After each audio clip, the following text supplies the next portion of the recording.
In this video, we're going to talk about how to fix your posture, your upper body posture, your shoulders, your forward neck, as well as your pelvis. And we're going to talk about it normally and also for people with hypermobility because there's some nuance to your approach.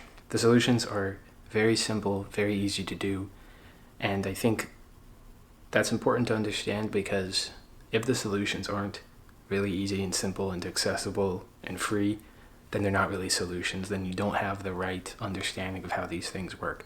And if you look online or you go to physical therapists, they're usually going to tell you all these kinds of workouts and exercises, and months go by and there's no change. That's because fundamentally they don't understand what's going on, why it's happening, and how to reverse it or how to fix it. So if you're starting to shrimpify, if you're starting to look like a vulture, it doesn't matter if it's through lifestyle, like this is just your job to be on the computer or something, or if you feel unsafe in your environment, or you're just depressed or low self-esteem. Whatever the reason is for your posture to start folding in on itself, it translates to the nervous system that you're protecting your heart. The reason why you do this is because you're trying to guard your heart. And of course, you still need to use your head so your face goes up, and so you have this really shrimpified posture. So the way to reverse it is to train the nervous system how to be stable at a neutral state. So there's no weights involved, there's no lifting involved. So the first thing we're going to do is you just hold your arms out, because this is the opposite of what you're doing. Your body's used to this, your nervous system is used to this, so the opposite is to hold yourself with your arms out. Now you're not pulling yourself to where your chest is going to be out. You're not pulling yourself to where now your pelvis is out of alignment. Stay stable, just hold your arms out. If you can't keep your torso and pelvis secure, if your ribs are flaring, only go as far as that. Maybe your arms only go this far. Maybe you can do the whole length. You don't need to lock your elbows. So don't lock your elbows, and you don't need to be pulling yourself back like this. Just hold yourself up. You should feel your shoulder blades bearing some of that weight. So use your shoulder blades to kind of hold your arms up and make sure your neck's not going forward. You're just going to keep it even. You're just going to hold yourself still, and you're just going to breathe. Hold it for 30 seconds, for a minute, 2 minutes, 5 minutes, whatever you can that's comfortable for you, just as long as you can go. As long as it's comfortable, as long as you can stabilize your body while you're simply holding your arms up. And what you also want to do is that your tongue should be sealed to the roof of your mouth. So behind your teeth, not touching the front teeth, but behind them, there's room for your tongue that it should be resting there. And that's going to seal your mouth, and it's going to activate the front end of your neck muscles, which are weakened from not supporting their weight properly. So the tongue is sealed, you're breathing through your nose, and you're simply holding yourself up with your arms to your side. This is training how to stabilize your nervous system and the muscle memory and the muscle strength to keep your nervous system stable while you're at rest. Because posture isn't about rigidity. It's not about, oh, you need to do enough weights on this side to bring your body back up. No, it's your nervous system that needs to be retrained to be open, to be upright, to be stable. So you can do that, and you're also going to do the same thing but with your arms up. Again, you're not locking your arms, you're not holding them as high as you can, you're just holding them up, whatever's comfortable. This is as far as you can go without pulling your pelvis and your neck forward, then only go that far, and you'll slowly work your way up. Your neck is neutral, your tongue is sealed, and you're simply holding your arms up. Use some of your shoulder blades and simply hold your arms up. And you can do that for, again, as long as you can or as long as feels comfortable. And finally, the same thing with your arms behind your back. You can have them, I don't know if you can see, but you can have them folded behind your back, or you can just have them out.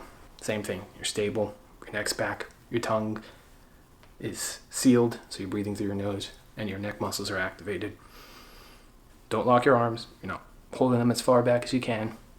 just behind your back casually. Kind of like you're walking with your arms behind your back. Just hold them there for whatever's comfortable. If you can't hold your arms back, just rest them on your hips and do the same thing. So you don't need to overthink it. You're not lifting weights. Just hold your arms back and start to condition your nervous system to be at a neutral position. So just those three, and within days, within a couple of weeks, your posture is going to be fixing itself.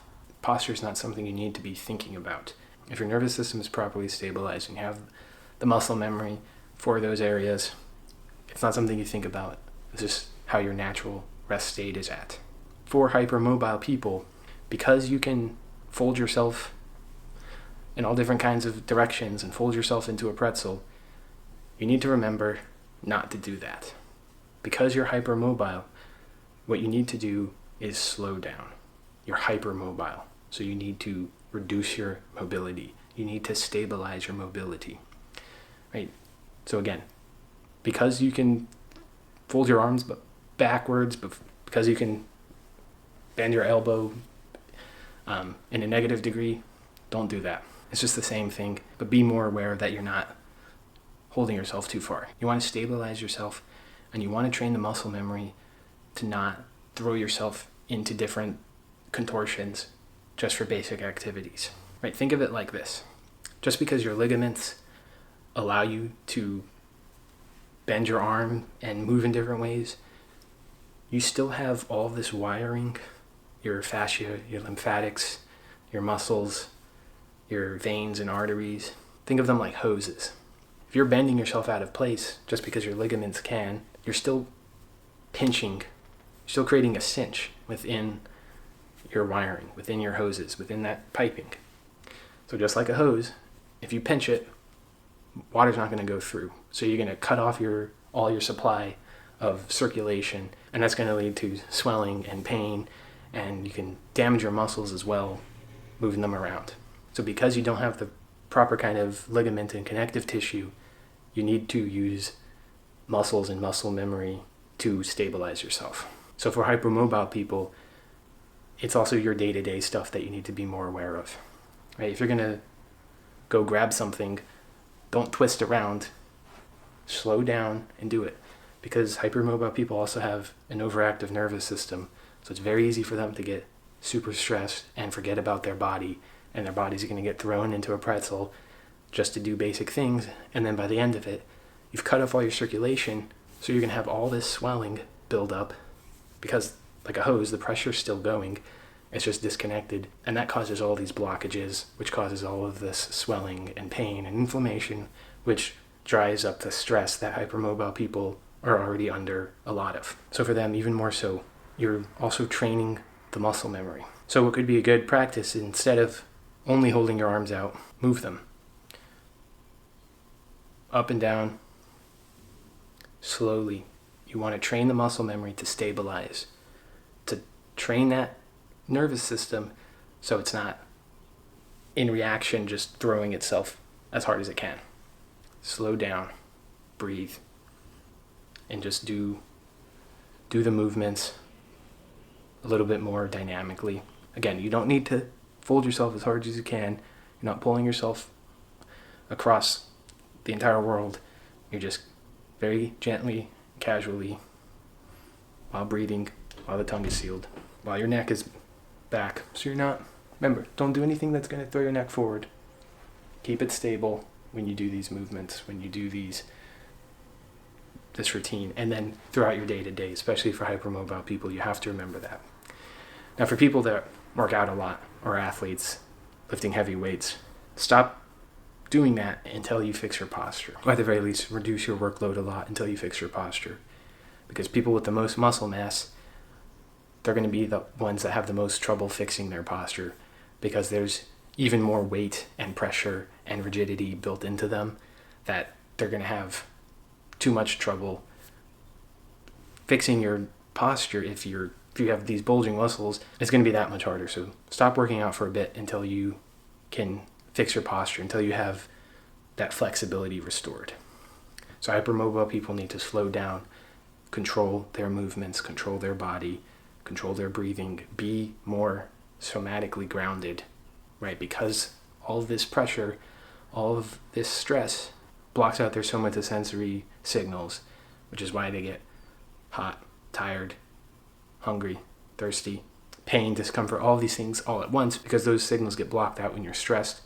Hypermobile people, they hit stress levels super high really fast, and it cuts off all communication from their body that's telling them, hey, we need food, we need water, we need to slow down. That gets blocked off, and you're throwing your body in all these different directions. So you have to remember to slow down. You do that by training your muscle memory, conditioning your nervous system to take it easy. You're hypermobile, so you need to slow down. Now we're going to talk about the pelvis, and another thing for athletes, why you should probably slow down working out for a bit until you start fixing these issues, is because if you're a runner and your pelvis is out of alignment, you're going to have more problems with circulation of your legs, as well as lactic acid's going to build up a lot faster because there's less circulation. And so that's just going to make running more difficult, and you're going to run into bad habits with how you run and with your body. It's just going to keep you in that bad posture because you're running with bad posture. Another way to help reset all of that, because shoes do change how we walk, how we run, how our feet and skeleton kind of arrange themselves around our footwear. So a good way to also train yourself back into proper running form is to run barefoot on some grass. There's no other way you can run when you're barefoot on grass than the proper running form. It just doesn't work. Mechanically, it's impossible. This is how we've evolved. This is how our body structure works. And so you do that a few times and you retrain yourself how to run properly. You can avoid things like shin splints and other circulatory issues while you're running. So now we're going to talk about pelvic tilt, and it's a very similar approach to what we're doing here with retraining the nervous system to be stable, just with our legs. All you need to do is squat. Preferably, you need to be in a wide squat with your heels flat on the ground. Also called the sumo squat. Your inner leg, inner thighs, those muscles for interior pelvic tilt, they're weakened, they're underused. It's the same thing that's behind this, right? It's just the lifestyle, it's the nervous system, it's stress. These things start to wear and tear at the muscles.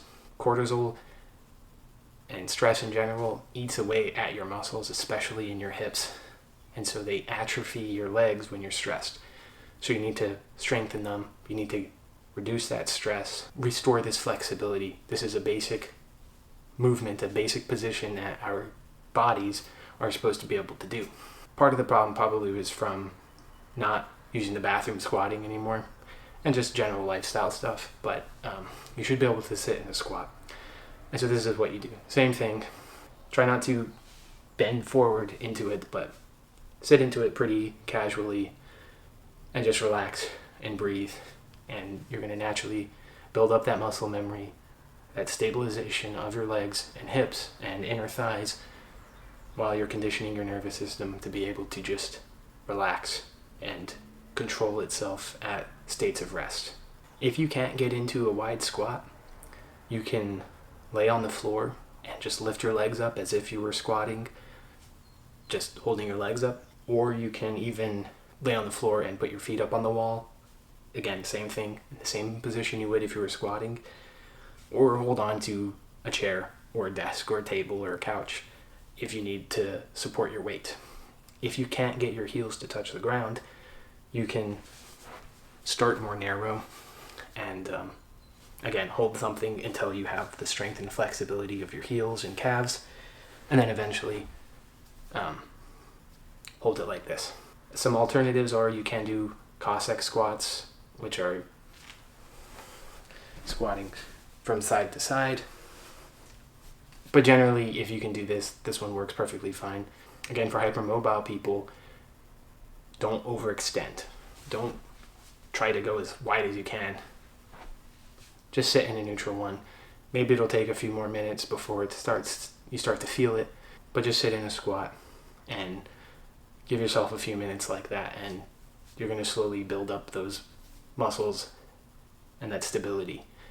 Because I'll stress this again, hypermobility, you need to slow down and control your muscles.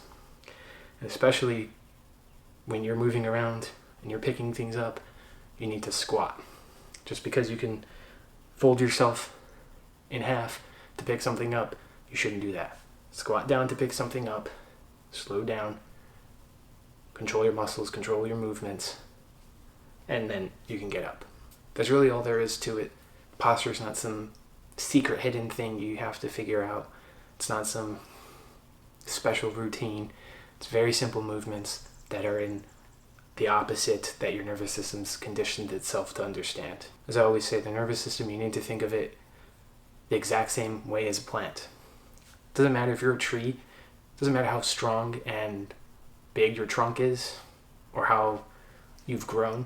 If your root system isn't there to support you, in our case our nervous system, if that root system isn't there to actually support you, it doesn't matter how much exercise, how much weights you can lift, how flexible you are, how mobile you are.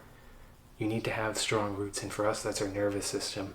And the nervous system, it needs to be in these positions while you're calm, while you're at rest, while you're able to breathe properly, while your tongue is sealed, breathing through your nose in a neutral position, but holding that position so it builds the stability and the strength, and it starts to rewire your nervous system from trying to protect itself to simply being at ease in a calm, neutral position, and that's how you improve your posture. Thank you for watching.